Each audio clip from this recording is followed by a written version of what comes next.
So let's start then. No questions still? Okay. So we were doing sufficiency basically, and the idea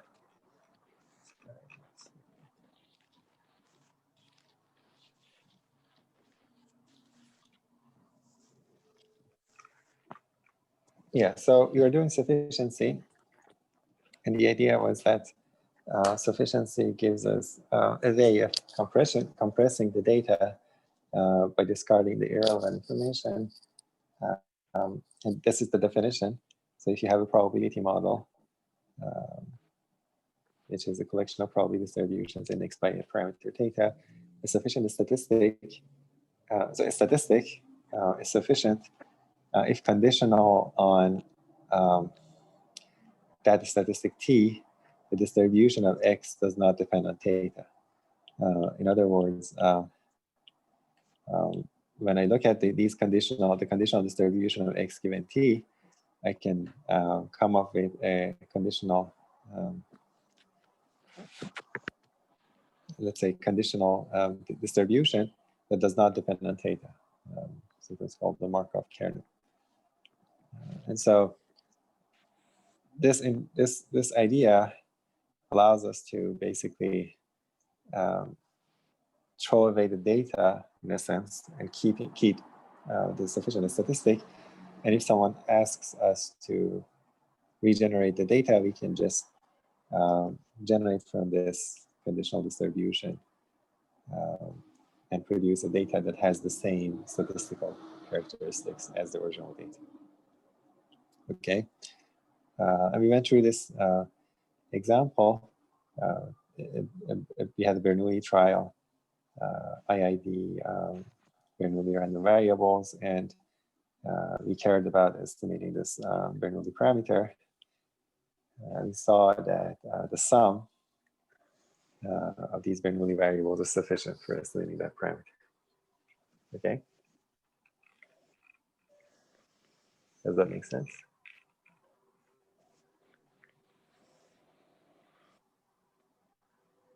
Questions, comments? Okay, so we went through this argument by using the definition. What I want to do now is go over a result which allows us to compute or find sufficient statistics or verify that a statistic is sufficient without doing or going through the definition every time. Okay, so sorry, let me see. I'm gonna mute everyone except myself because I can hear background noise. Sorry, if you want to talk, you can unmute yourself, but there was some background noise. I get a little bit distracted. So, okay, so do let me know if you can't hear me or something goes wrong. So we have this factorization theorem, which is the sometimes called Fisher-Neyman factorization theorem, which gives the criteria sufficient and necessary for a statistic to be sufficient. So if you have a probability model, and here we're assuming that it's dominated by a measure mu. I'm going to say a few words about this later.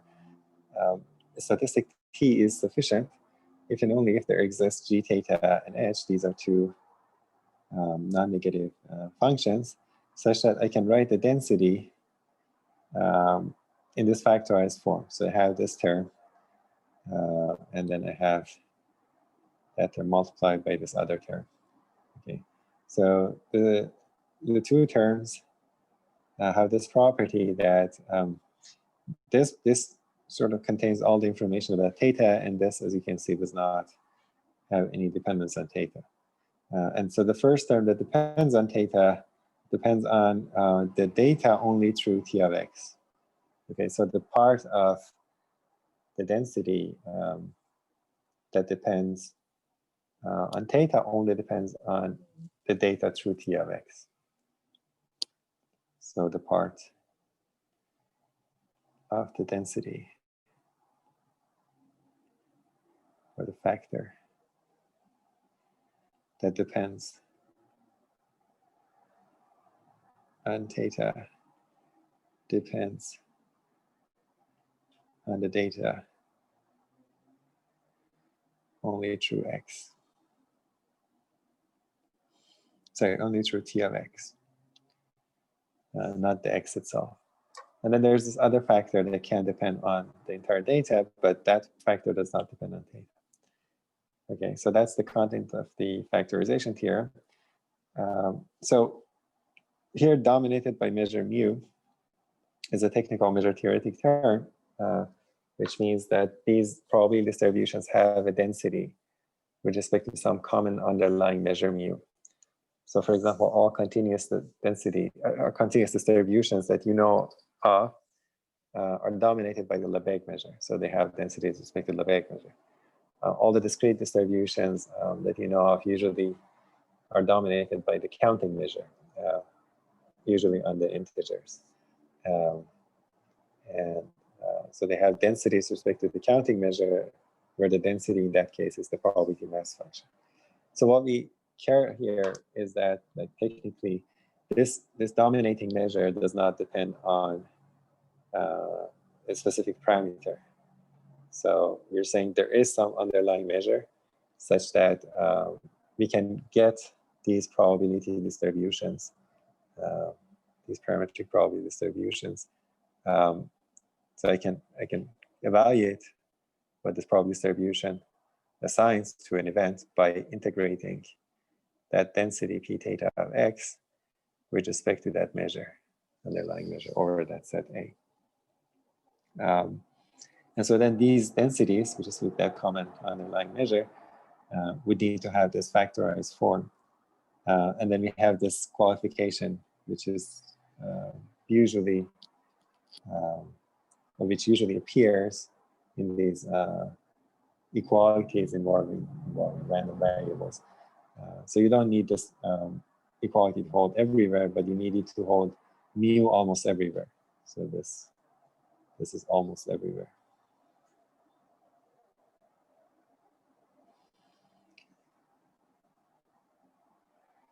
Which means that the set on which this fails, so the set on which this equality fails should have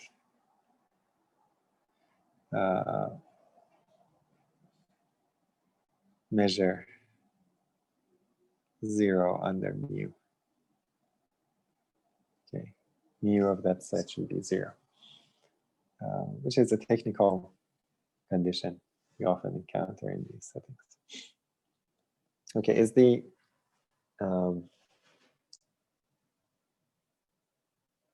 idea clear? Oh, we have someone in the chat.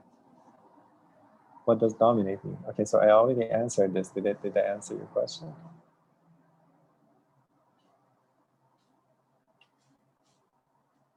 Is it clear what dominates mean? Back? Yes, okay. Any other questions?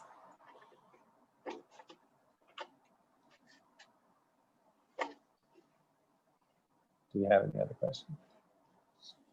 So maybe while you think, let me remind you. So I'm not going to prove this. The proof, at least one side of the proof we already did. So the proof that I have here is for the discrete case, and you're welcome to go through it yourself. This is like a generalized version of what we did for the Bernoulli example. The other side, maybe I'll do it very quickly. The other side that if T is sufficient, then we have such factorization. One side is if we have the factorization, then T is sufficient. The other side is if T is sufficient, we have such factorization. Maybe I'll go through that very quickly. Yeah, is there a question? Yeah, Professor. So I have a question. So why would we say almost everywhere? Why don't we say everywhere? Because in the context of measure theory or probabilistic arguments, you don't need things to hold everywhere. if things hold everywhere, then fine. But I can redefine, so maybe do it here a little bit. This is like a detour, but if you remember, so for example, for a normal random variable, let's say 0 mean normal random, you have the density, the usual one that you know. So f of x is 1 over root 2 pi e to the negative 2 squared over 2, right? So what does this mean? Random variable has this density. What does it mean? This is the density. Standard normal. Standard normal, yes. So standard normal. With respect to the Lebesgue measure. Lebesgue measure. So what does this mean, that this is the density of the random variable? Suppose I want to compute the probability that the random variable lies in this interval. What would I do? Integrate. Yeah, so we integrate on this interval, this guy, and this would be the probability that x lies in that interval. And so we can do it for any set, basically, any like measurable set, Borel set, something like that. So the fact that this is an integral and this is like a Lebesgue integral, so this is the Lebesgue measure here, which you usually don't write. Just d of x is the way sort of to make the sense of this is as a Lebesgue integral in probability in measure theory.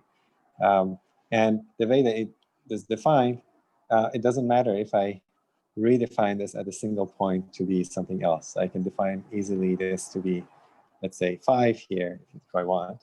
So I can define f of x, sorry, f tilde of x to be f of x everywhere except, for example, x in the middle of that interval is, everywhere besides that is f of x, and then at a plus b over 2, this is phi. I can redefine it, and this is still going to be equal to that. So the integral is not sensitive to redefining it over a set. This set has measure 0. The set, so Lebesgue measure of the set, the set of all points that, in this case, there's a single point. This set of a singleton, the Lebesgue measure of this is 0. So I can redefine, I can maybe also take this point and redefine it to be negative. I can't do it negative. I can actually define it to be negative, but to be, doesn't matter, but let's do it to be a valid density. Like probability density, usually you want it to be positive. So let's be 2, for example. So I can redefine it at a collection of points that have measure 0 on the Lebesgue measure, and the integral doesn't change. And so the density is uniquely identified up to a measure 0 set. So you could easily come up with, so this is the traditional way that the natural way to define a normal density, but the normal density is not well defined for all x. You can redefine it on a set of measure 0 on the Lebesgue measure, and it still works, things work. So for this reason, when I'm talking about this density, the density in fact is not defined everywhere. So there is some sort of equivalence class of densities, all of which work. And so then you'd run into why do we need to require this for all x if the density is not necessarily defined? And so this is what you get. So you end up stating these results in a form such that if you modify in a set of measure 0, things still hold. And most of the measure theory still holds. So all the other statements go through like this. For example, the probabilities I'm going to calculate are not going to change, and so on. Did that answer your question? Yes, thank you. Yeah, no problem. So it's a little bit of a subtle issue, which we usually don't get into, but it goes back to the measure theoretic consideration. So any other questions? Yeah, I have a question. Yeah. So you mentioned that this proof here is for the discrete case. Yeah. And when you say the discrete case, does that mean is that because your original distribution was Bernoulli? No, so Was it the proof, discrete? yeah, for the discrete, the Bernoulli one was a discrete case. Yeah, was a discrete distribution. And what I'm saying is that the proof that I'm having here is going through the same type of argument, assuming that X has a discrete distribution. And the main reason is that making sense of these conditional distributions is not easy when you have general random variables. Let's say if this was a Gaussian distribution, you have seen in your whole one problem, I have one problem there that asks you to, for example, consider t to be x squared. Yeah. Okay. And let's say your candidate now is x squared. I want to verify whether this is sufficient or not. You run into issues because the density of this, there is no density for this with respect to the, let's say, Lebesgue measure. So when I want to go through the proof, I immediately run into the problem of how to make sense of this. And the general proof actually is very indirect. So there are some attempts, like if you're interested, David Pollard has some notes on his website trying to make this elementary argument formal. But the actual formal proof is very indirect, they try to prove this in an indirect way. Not like this obvious way of trying to compute the conditional distribution. And that's what I mean. Well, the reason why I ask is because in the homework you mentioned, I mean, it's a normal distribution, and you said in part B, it says this is a discrete distribution. So I was kind of confused there. So yeah, the reason when I assigned that homework problem is just to realize that the computations like find the conditional distribution of x given, let's say, x squared is equal to t. I think I'm going off the border here. X squared is equal to t. This is not trivial in general. So the reason is, for example, even if you have a normal distribution with mean mu, once I condition on x squared being t, I know that the values of the random variable is going to be either, let's say, root t or negative root t. So I know that the distribution, whatever the conditional distribution x given x2 is equal to t is, has to have two values, root t and negative root t. You can't have any mass elsewhere. So I'm pretty sure that either x is equal to root t or negative root t, because I know that x2 is equal to t. So you start from a continuous distribution, but once you condition on a function of your random variable, you could very well end up with a distribution that has point masses. So this is like engineering wise, we call this like delta function, but in probability it would be a point mass. So it's a discrete measure, right? So you start from this, but conditional distribution is something very different. So the general machinery of measure theory allows you to deal with this.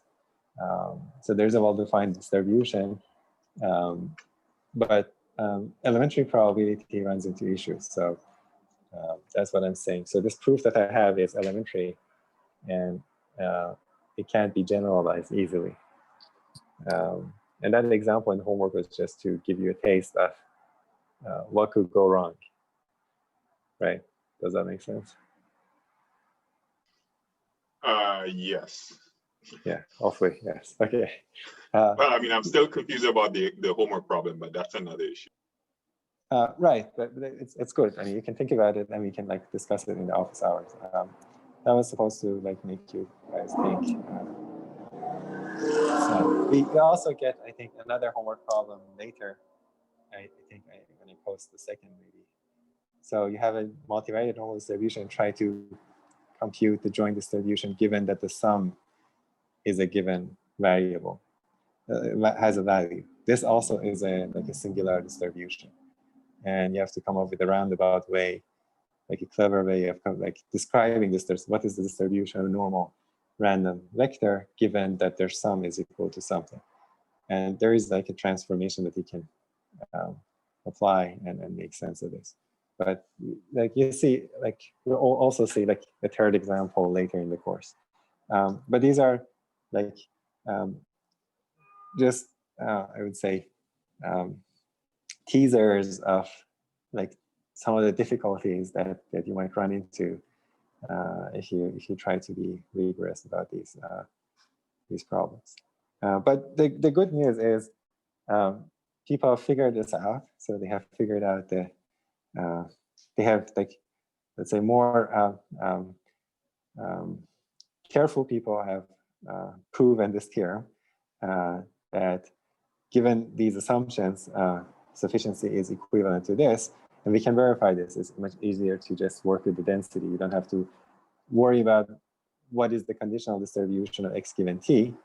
You just look at the density and try to see if you can factorize it in this fashion. And to give you an example, our Bernoulli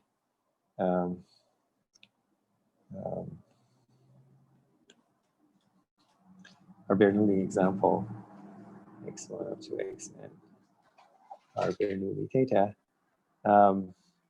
This, if you recall, had the density. Go back here a second.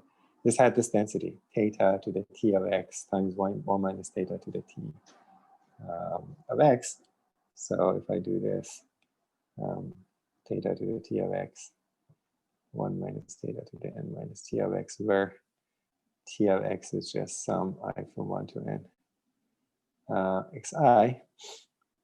And so can I use this factorization theorem to conclude that t of x is sufficient?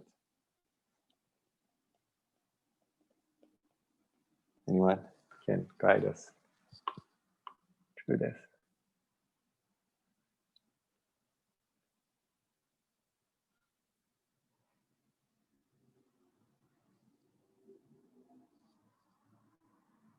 Hello?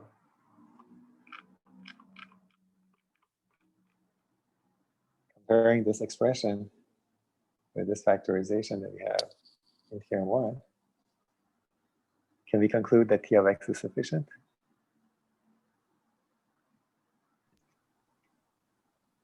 Yes.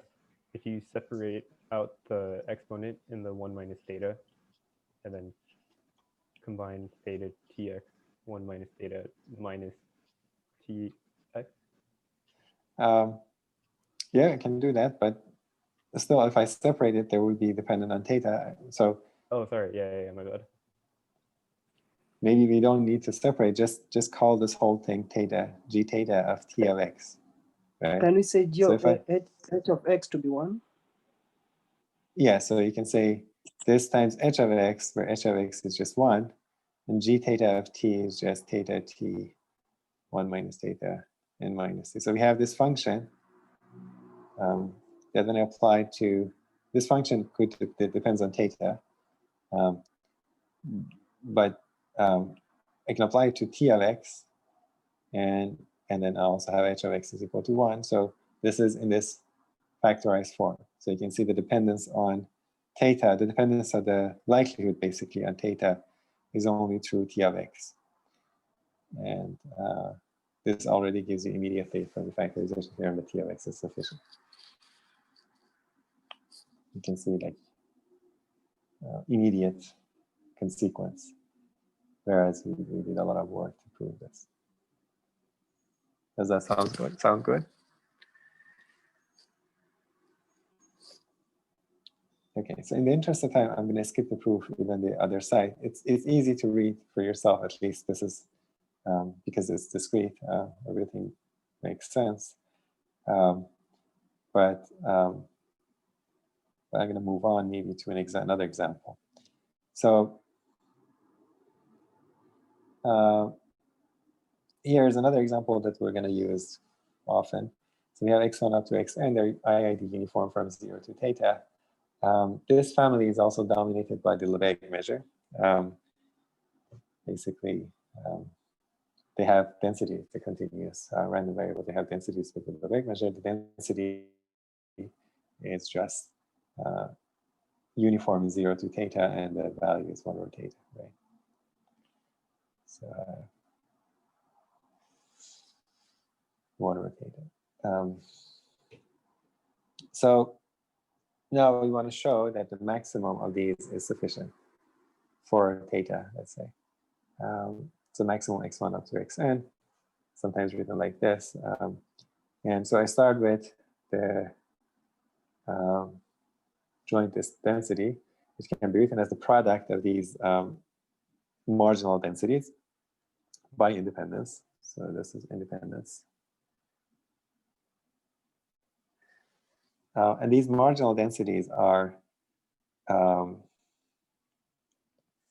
way I've written it is just, you have to make sure that you include, so this condition is the indicator. So this is saying this is going to be 1 over theta if x is in 0 to theta and 0 otherwise. Can I ask a question? Yeah, go ahead. About the indicator. I guess it's like, I guess I'm wondering why we have to specify this indicator when we're basically saying that the support of our density is on 0 to theta. Like, does it actually make a difference? Yes, it actually makes a difference here. So one thing that you don't necessarily need to worry about is this part, because every member of the family satisfies. So this doesn't depend on theta, right? So the fact that xi is bigger than or equal to 0. So as long as you make sure that xi's are bigger than or equal to 0, which is almost surely the case, no matter which one of these you draw from, then you can drop this part. But you can't drop this part because this depends on theta, and you'll see that it matters. So, for example, if I want to make sure that if I observe something here, I know that the theta can't be less than this. So it's the support is informative. You see, if I see something here, that theta is likely. But if I observe something here, this theta is not likely. So that support is part of the density or part of the likelihood, right? So in short, I'm trying to be, because usually people think of xi as in reals, I'm trying to be precise by including everything so that you guys get used to it. But technically speaking, this part I can drop by just having in the back of our minds that xi's are always non-negative. It's a condition that it's a common support, so they have it's part of the common support of these, so you don't need to include that. Did that answer your question? Yeah, I think so. Yeah. Okay. So, and we'll see exactly the effect of that support piece in this example. So you have this, and then when you multiply them out, you get 1 over theta to the n, and multiplying these indicators is equivalent to taking the intersection. So this is a little lemma here. Product of a bunch of indicators is like the indicator of the intersection of those events. So you can say basically product I from 1 to n, 1 over theta, 1, 0, xi theta is 1 over theta to the n, indicator of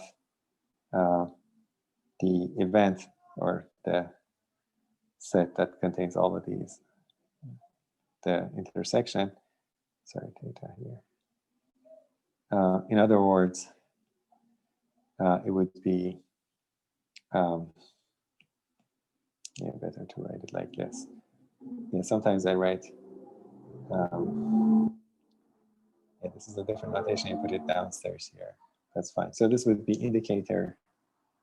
The intersection is saying that all of these hold. So xi is in 0 to theta for all I equal 1 to up to n.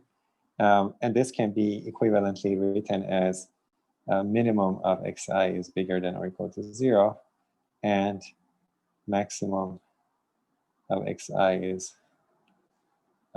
less than or equal to theta. This is that indicator, 1 over theta in here. Right, so these inequalities hold if the minimum is bigger than or equal to 0 and the maximum is less than or equal to theta. And I'm factorizing it into two pieces, this one and this one. Just can write it as the product of these two indicators. Again, it's an application of this. So the product of these two is just the intersection. So this is the intersection. I can write it as a product. So in any case, once the dust settles, you have this form for the density. Now, can I use the factorization theorem to argue that the maximum is sufficient?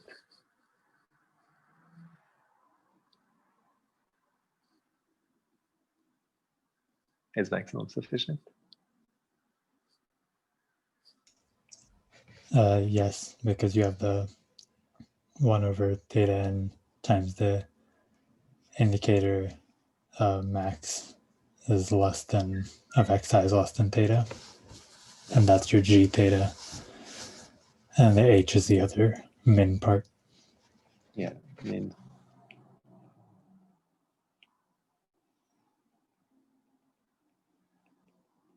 So this would be h of x, and this is g theta of t, basically.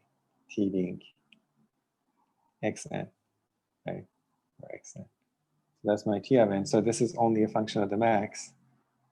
This is xn. And so we can see that we have factorized the density into a part which depends on theta, but that part only depends on theta through this maximum. And the rest is just anything that can be, that you can have a factor that can be dependent on theta in any arbitrary way. And you can see also that this function goes back to your question whether you want to include these. So this function depends on the support of the underlying measure. So if we are working with the Lebesgue measure, which puts mass over all the real line, then we need this. If we change this to be the Lebesgue measure on the positive reals, so that supports this enforces the support of them to be 0, so we could drop this because the constraint is encoded by the underlying dominant measure. So this h of x is, for the people that know a little bit measure theory, is going to vary if you change this underlying measure mu. So you can encode some of the information that's shared by all of these into this mu and get rid of that h. Alternatively, you can pull some information out there and put it in the density. That's why you need this general h there. Okay, sounds good. Everyone on board with it? And you see the indicator sort of clearly leads to this. And if you recall what the likelihood is, so what is the maximum likelihood, let's say maximum likelihood estimate of, so this is a good point to ask this question. What is the MLE? What is the likelihood actually? What is the likelihood function? So I should do, I would like to add something here maybe.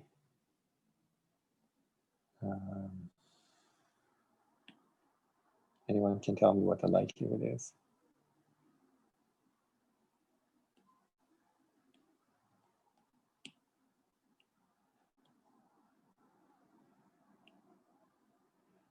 Say I want to compute the maximum likelihood estimator.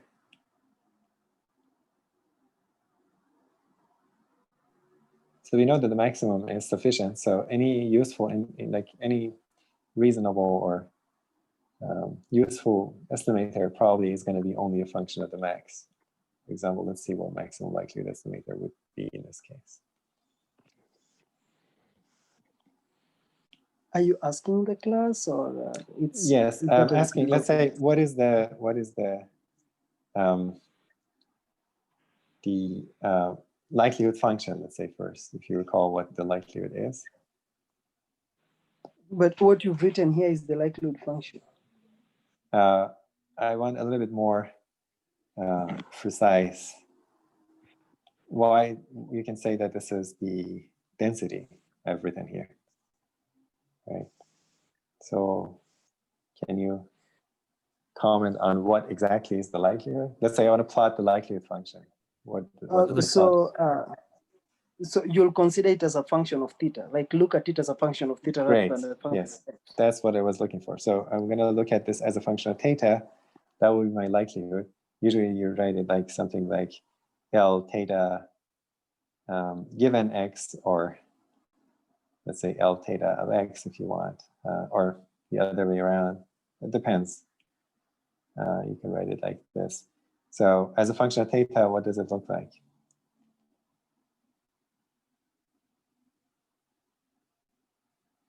Anyone?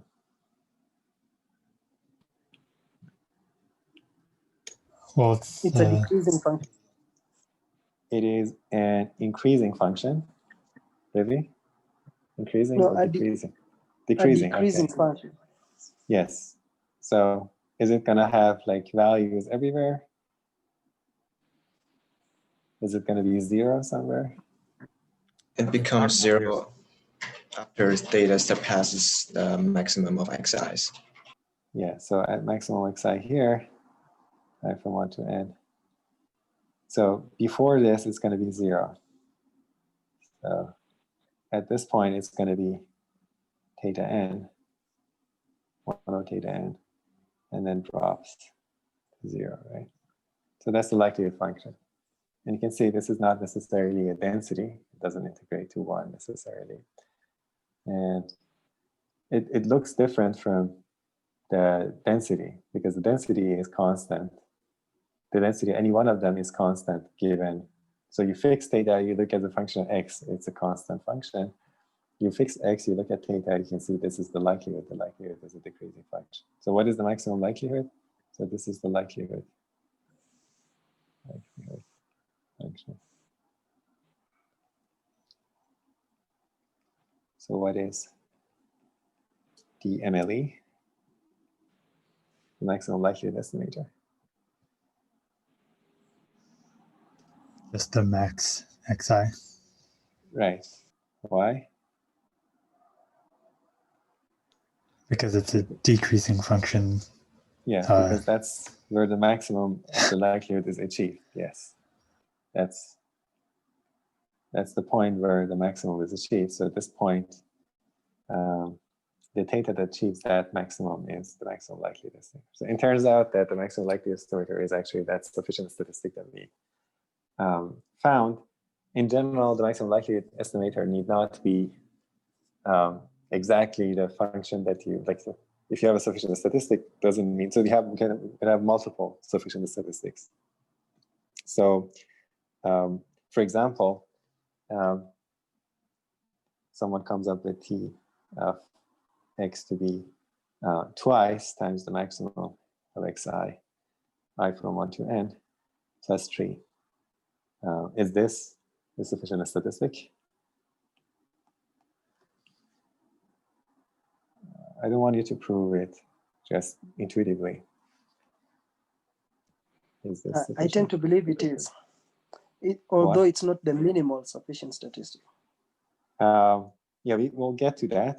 But is it sufficient? You're saying yes. Why? Why do you think it's sufficient? Because it's a function of a sufficient statistic. Yes, but if I'm a function of a sufficient statistic, is that enough for me to be sufficient?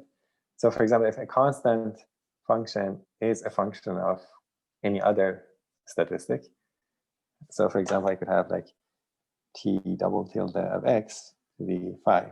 This is also a function of x. Is this sufficient in this problem?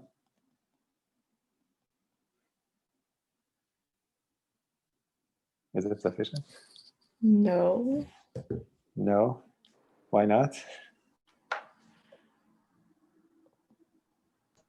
Intuitive answer is good enough.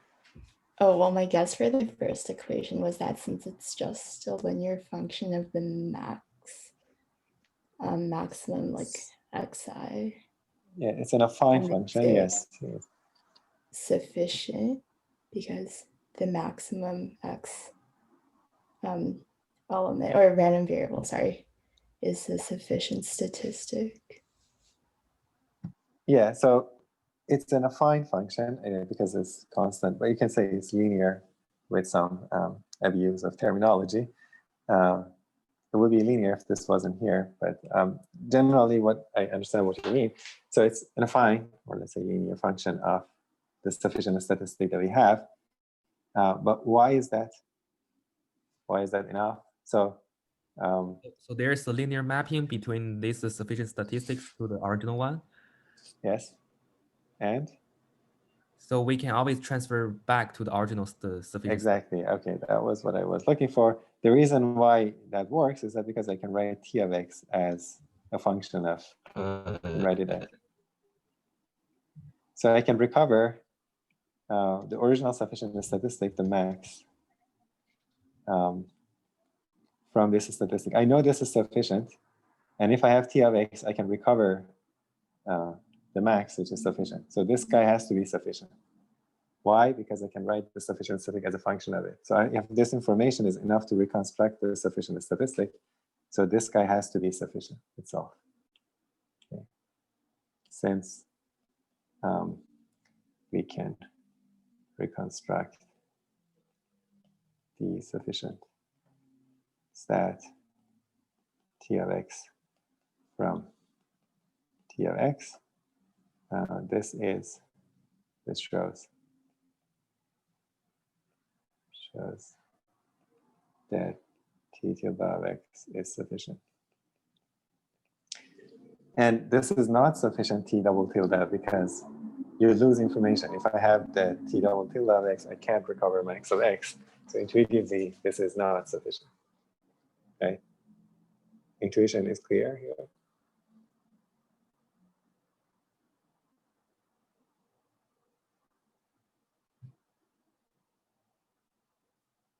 Does it make sense, beautiful? Yep. Yeah, so if I had, for example, applied, in this case, for example, another statistic, if I apply something which can be invertible or can be inverted, so if I apply this and f is invertible, let's say on 0 to infinity in this case, because that's where the max is going to be always. It doesn't have to be invertible everywhere in this problem. Then t, as I call it something else, t3 of x is going to be is sufficient. So the key is that I should be able to write the sufficient statistic as a function of g of t3 of x. This is the key. In this case, it's going to be f minus 1. So if I can write, if I have a statistic t of t3 of x, such that I can write the sufficient statistic as a function of t3 of x, then t3 of x is going to be sufficient. Okay. Does that make sense? Any of this is not clear? So, if maybe not. So what I wanted to say, basically, we also went a bit further into the next topic, actually. But what I wanted to say is that you could have a sufficient statistic like this, which is not the maximum likelihood estimator. So it's not necessarily, and the sufficient statistics are not unique. So you could have many sufficient statistics, right? This one turned out to be also the Mle in this case by luck, let's say. But you could come up with a sufficient statistic which is not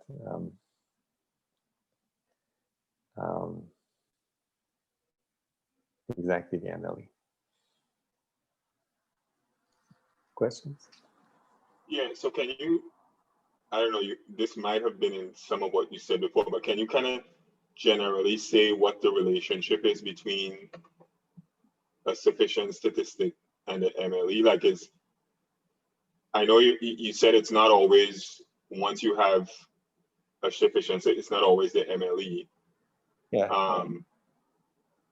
Is that as much as you would say if you sort of want to generalize the relationship between the two? Yeah, that's a good question. So anyone wants to make a guess or comment about that? So what is the relation between the MLE and a sufficient statistic?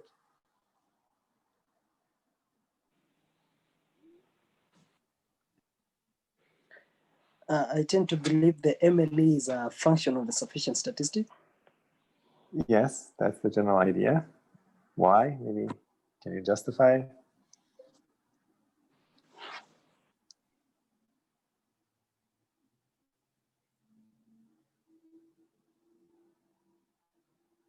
Maybe going back to this factorization theorem, if you look at this enough, maybe you can justify this.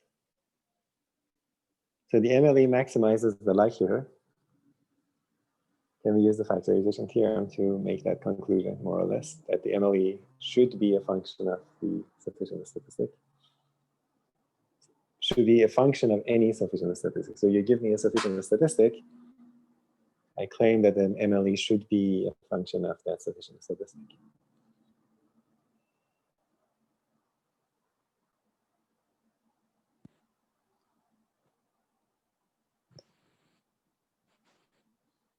Allow me ask a question, Professor, with regard to the statement that you just put across.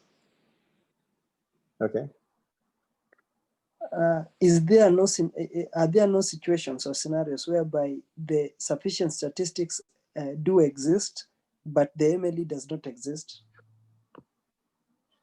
So we're talking about the cases where you have the MLE. So let's say the MLE exists and you compute it. No, the MLE does not exist, but the sufficient statistics do exist.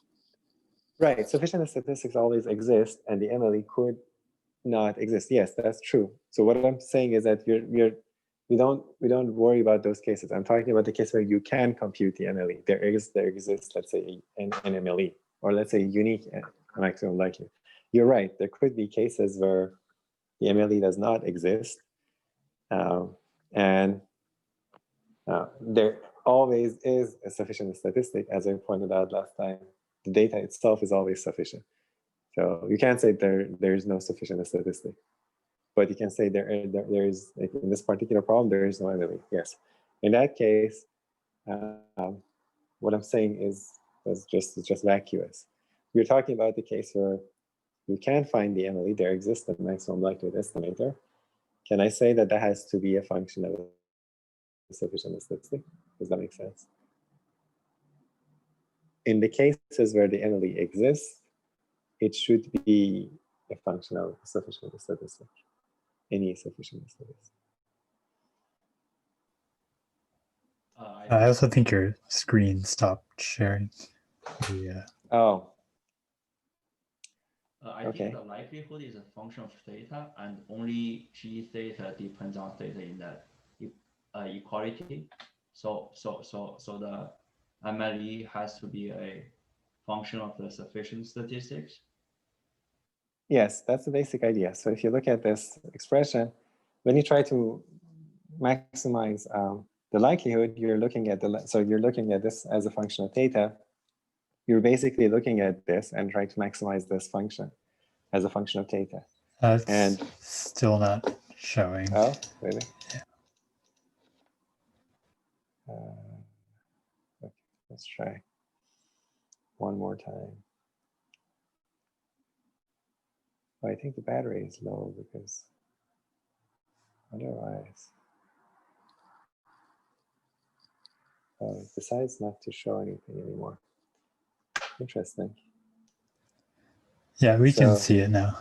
Okay, let's hope that it works for the next 20 minutes. Yeah, so the idea is that if I'm trying to maximize the likelihood, I'm basically maximizing this part over theta, and this part only depends on the data through T of x. So the maximizer would only come up as a function of T of x. Just think a little bit about this yourself. So this factorization theorem basically allows you to answer almost any question that you have like this. So the MLE in general would be a function of any sufficient statistic that you can think of. Okay, if it exists, it's good. Yeah, it was pointed out that there is a qualification. We're not claiming that the MLE always exists, but if it exists, it should be a function of whatever sufficient statistic you came up with. Okay, any other questions?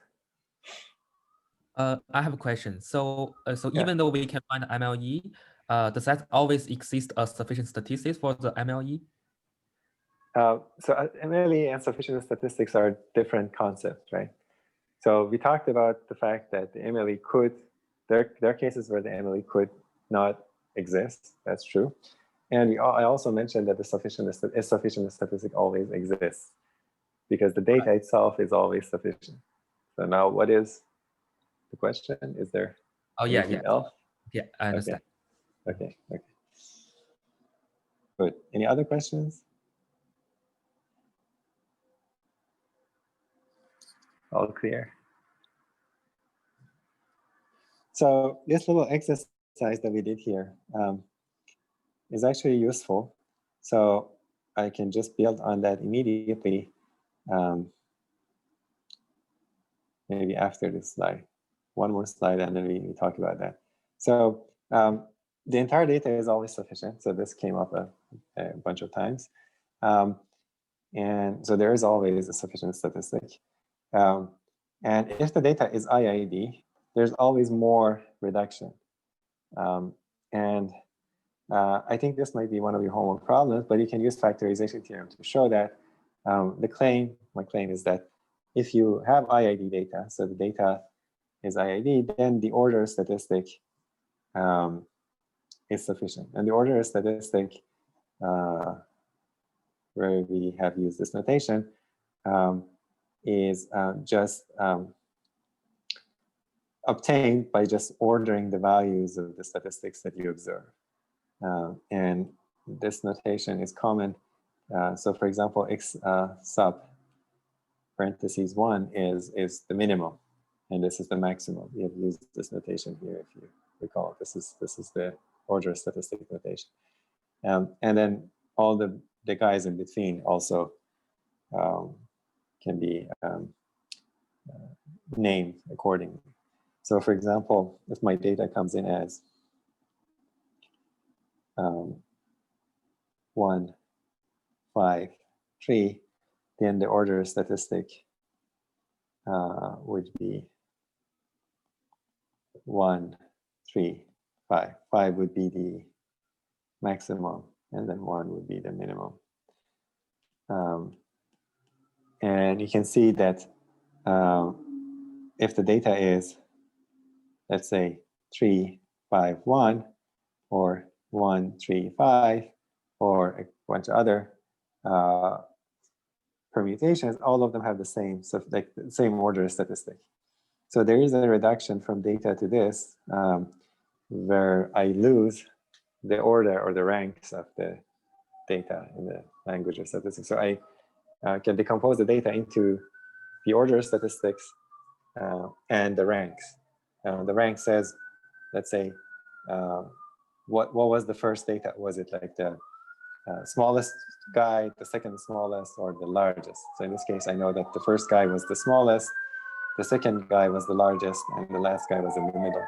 So that information is the rank, and I can lose that rank and not lose information if my data is IID. So you can use the factorization theorem to prove that. So there's always a reduction in terms of sufficiency when you have IID data.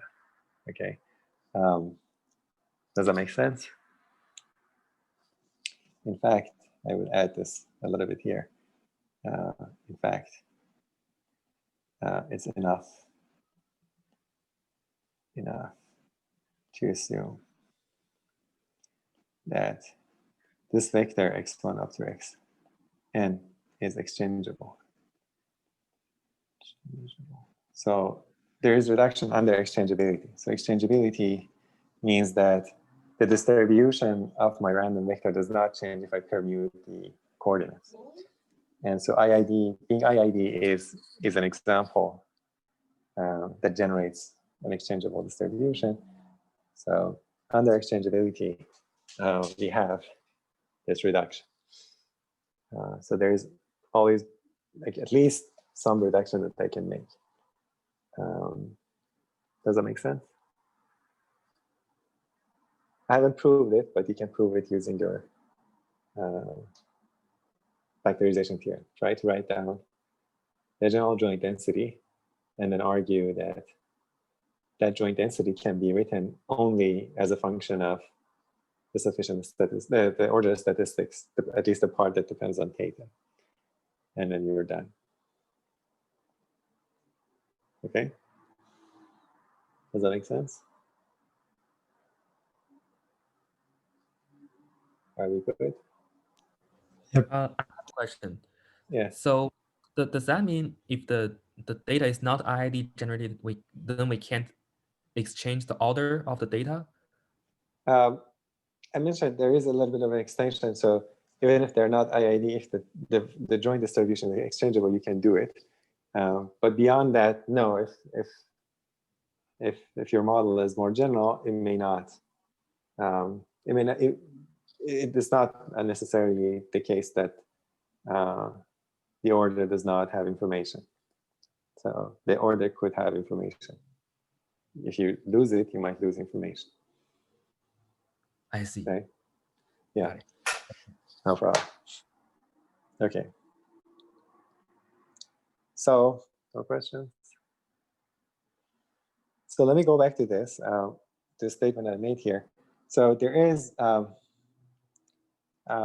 there is this notion that if I have a function, if I apply a function to a statistic, and I get back the sufficient statistic, this statistic itself has to be sufficient. Okay, so this is the argument that I made here. And this is stated in this lemma that if T is sufficient, say for family P, and if T can be written as the function of some other statistic S, almost everywhere P, then S is sufficient. So that's a formalization of this. And this almost everywhere P again is because these inequalities are between random variables and they need not hold everywhere, but almost everywhere under this family. And this notation means almost everywhere under P theta for all theta. So I'm not trying to make this precise, but let's say the strongest that you can think of is that there exists a set that has full probability measure. So the probability assigned to that set by any of the distributions in our model is 1. And on that set, this equality holds. That's the easiest way to think about this. So we could have a set that has 0 probability under all of P thetas, and on that null set, the terminology is the null set. So a null set is where probability is 0. So a null set, under a null set for all P theta, we could have violations of this equality, and things are still okay. But ignoring this little technical qualifier here, this is just this restatement of the fact that if I have a statistic and I can apply a function to it and get back my sufficient statistic, then that statistic S has to be sufficient. And this shows roughly that there is a hierarchy among sufficient statistics in terms of data reduction. And this hierarchy is determined by the functions as the reduction mechanisms. So you can think of applying a function as reducing your data. So every time you apply a function, and then function in the mathematical sense, you reduce your data. And so you get something which is potentially smaller in a sense. And I'm going to use this notation, an order notation that's a sufficiency order. This is not standard, but it's going to be very helpful for us to denote this relation. Whenever we have this relation between two statistics, that t can be written as a function of s. I'm going to say that t is smaller than s.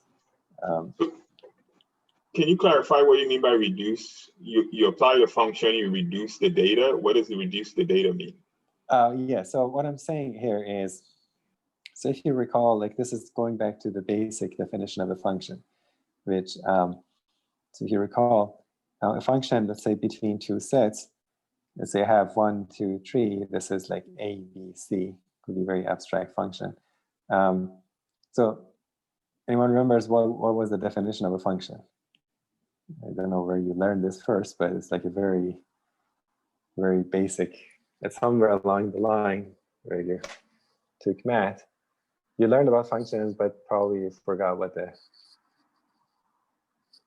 it was like, it became second nature at some point, but there is a definition for a function. So there's a mapping between, let's say, two sets such that the property holds. It's that each input has exactly one output. Each input has exactly one output. Yeah, so this guy maps to, let's say, A. I can map this to, for example, B once I map it to A, right? I can map this guy to this. This is valid, but then I can map it again back to B, right? So, and then, for example, this can be mapped to this. So this is a valid function. Another way of saying it is that, actually, if you want to be a little bit more general, every value has to be mapped to at most one. You can still leave some of the things in the input domain unmapped, but generally people map everything in the input domain. Otherwise, you just restrict your domain.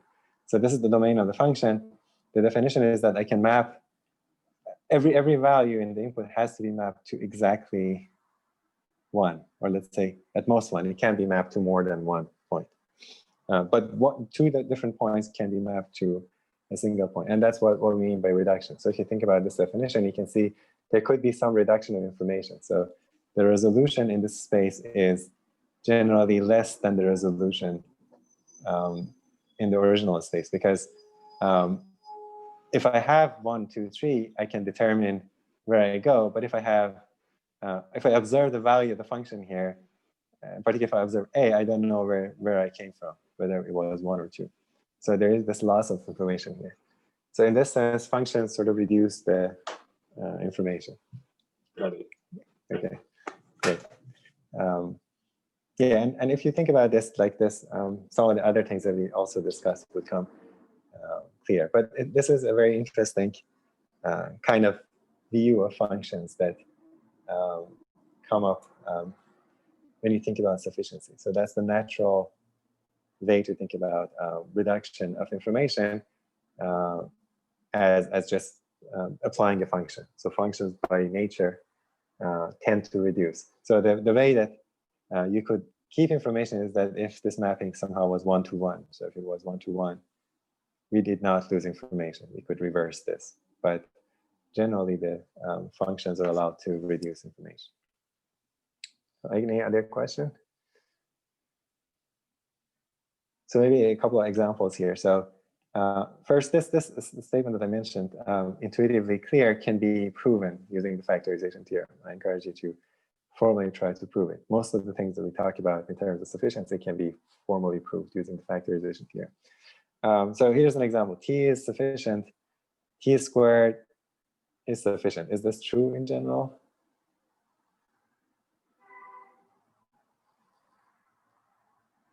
In general, not, because I have it right there. Right? So why not?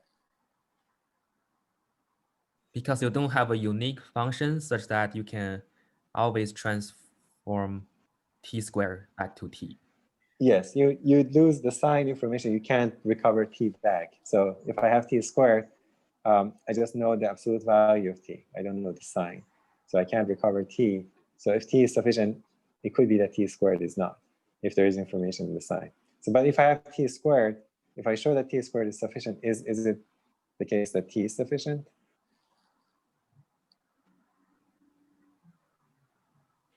That would be a yes, right?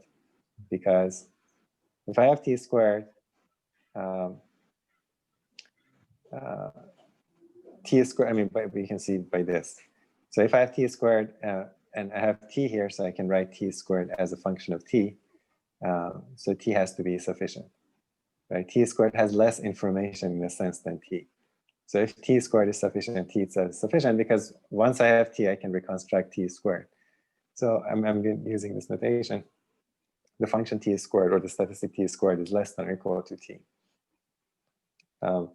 And if I have a bijection like t and t to the third, to the cube, one is sufficient if and only if the other is sufficient. So bijection means one-to-one mapping in both directions. That just keeps sufficiency, so you get equivalent sort of information. There's no reduction in either direction. Okay. So I'm just going to use this notation, if everyone is okay, to mean that this other side can be written as a function of the left-hand side can be written as a function of the right-hand side. Okay. What do you call that notation? Like do you say it's so this is not a standard, so whatever you want, you can call it. I'm going to say that t is smaller, let's say in the sufficiency order, just t is smaller than s in the discussions that we are going to have. Okay.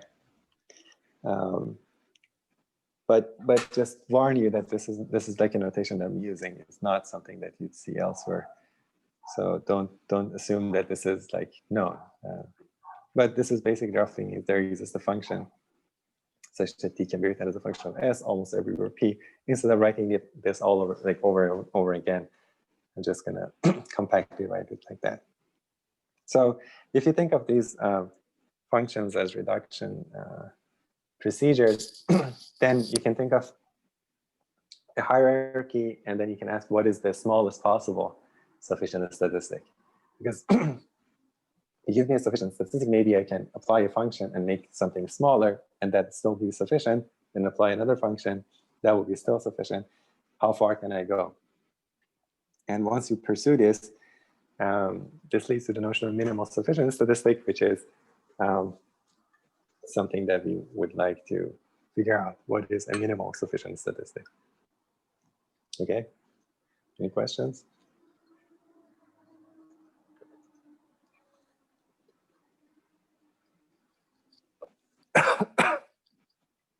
So here's the definition. T is minimal sufficient if T is sufficient, and T is less than any other sufficient statistic in this notion. So once you write this in this inequality, just the definition becomes like tautological. T is sufficient and T is smaller than any sufficient statistic. In other words, T can be written as a function of any other sufficient statistic S. So this is the definition of minimal sufficient statistic, and we would like to figure out how to find these things. Yes. Question? Okay, no questions. So minimal sufficient, yeah. Sufficient statistics is not unique, right? Because you can have a one-to-one mapping function, and you will still, and that one will still be minimal. That's a great question. You just like jumped ahead into these 2 points. So that's what I want to make, the 2 points. So minimal sufficient statistics exist under mild conditions. We're not going to worry about the conditions. And the second, minimal sufficient statistic is essentially unique modulo bijections. So you're right that I can find a bijective mapping to another statistic, and that would be still minimal sufficient. But modulo this, so if you take this into account, there is no other sufficient statistic. So if you identify every statistic that can be obtained from every other one by bijection, that defines an equivalence class, then there is a unique sufficient statistic. Okay, in that sense, there is unique. It's not like there are two different statistics that cannot be converted by bijection and both be minimal. Okay. So yes and no. If you want like exactly because there are issues with defining uniqueness. Yeah, so for example, if x is sufficient, then 2x is also sufficient, minimal sufficient, and so on. But once you remove this degree of freedom, then essentially, so that's why we call it essentially. But as long as you understand what's going on, then you can interpret this whatever, however you want. They're not unique in the sense that there exists a single function and nothing else, but they are unique in the sense that they're all bijections of the same thing. Okay, any other question? Okay, so let's try to see how far we can go in the rest of the time.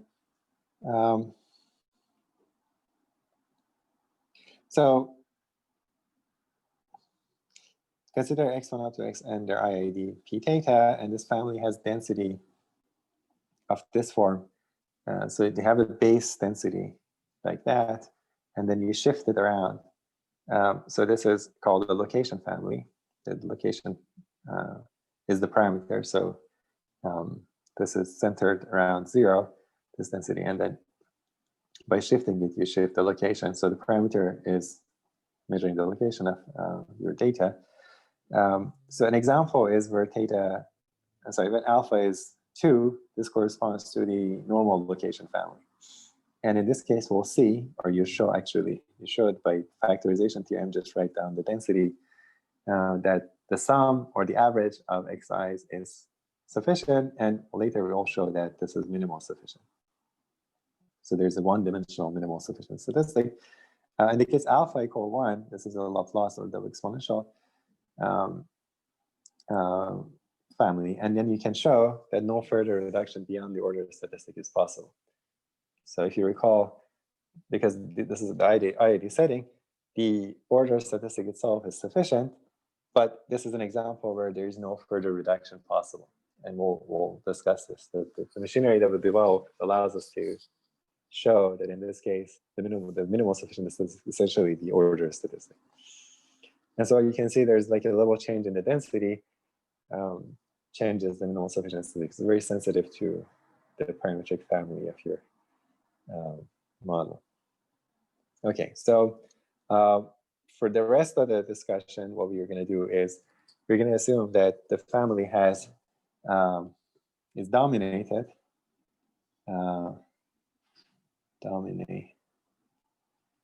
with common support. Dominated with densities having common support, and support is where the density puts all its mass. So the support of these densities, the density like this is 0 to theta. It's the basically smallest close. It's the subset of R such that the probability of random variable being in that subset is 1. So the support is basically where the mass is, roughly. If you're interested, you can look this in Wikipedia for like a formal definition. But I'm just gonna not worry about this in the interest of time. If you're interested, we can talk about this next time or in the office hours. So we're gonna assume the densities have common support. So this rules out this case because the support of these densities are not the same, and this runs into issues. We'll talk about this. But ruling this out, for example, this class, this has that. So the density is always non-negative everywhere, positive everywhere. So this class, this location family has that property. So next time, what I want to do is maybe you can take a look at this slide or some of the slides next time. The goal is to show that basically the likelihood function is minimal sufficient. That's the end goal. Or the likelihood ratio, if you want, is minimal sufficient. That's the final answer, basically. So for any fixed theta and theta naught, what we can do is we can form this likelihood ratio. And you can show by factorization theorem, you're welcome to try to show it, very easy, that this function is always going to be, this is a statistic. If you fix theta and theta naught, it's just a function of x for any fixed theta and theta naught. This is going to be a function of any sufficient statistic. So this satisfies one of the criteria of minimal sufficiency. But the issue is that itself is not sufficient. But if I like concatenate all of these things for different values of theta, so you fix a base theta naught, and then form these ratios for different thetas, if I gather enough of them, maybe that result is sufficient. So then the whole thing is a function of any sufficient statistic, and itself is sufficient, so it would be minimal sufficient. So that's the plan, which I'm going to go through next time with a little bit more details. Okay, we ran out of time, so I should stop here. Any comments, questions? Okay. Do we have weekly homework or bi-weekly homework? Yes, I think we have weekly homeworks, but bi-weekly deadline. So you turn each homework 2 days after it's, 2 weeks after it's posted. So nothing to turn in this week, but I'm gonna post the second homework this week. Okay. All right, thank you. No problem. So if not, no questions, I'm gonna leave. We can chat in the office hours in 10 minutes. So it starts at 5, ends at 6. See you there. Bye-bye.